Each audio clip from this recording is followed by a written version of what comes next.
बिस्मिल्लाहिर्रहमानिर्रहीम। मियाँ वॉइस के मुअज़्ज़िज़ दोस्तों, अस्सलामु अलैकुम। सऊदी अरब के मुख्तलिफ़ इलाकों से आज़मीन हज की मक्का आमद पर जिस्म का दर्जा हरारत और कोरोना टेस्ट के बाद महदूद हज का आगाज़ हो चुका है। रवां साल ये मौका हासिल करने वाले तमाम अफराद मनासिक हज की अदायगी में मसरूफ़ हैं।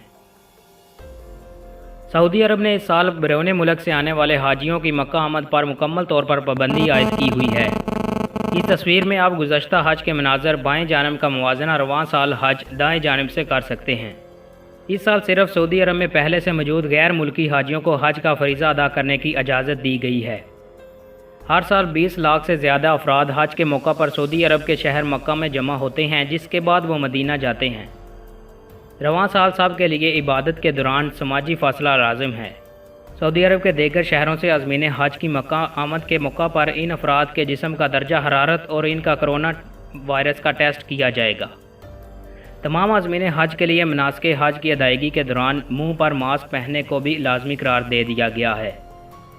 आज़मीन अपने साथ इनफरादी तौर पर पीने का पानी और ज़मज़म रख सकते हैं, ताहम बशमूल खाना काबा तमाम मुक़द्दस मकामात से ठंडे पानी के कंटेनर्स कूलर हटा दिए जाएंगे और इनका इस्तेमाल नहीं होगा। दोस्तों, वीडियो को ज़्यादा से ज़्यादा लाइक करें और दोस्तों के साथ शेयर करें और चैनल को सब्सक्राइब ज़रूर करें। बहुत शुक्रिया।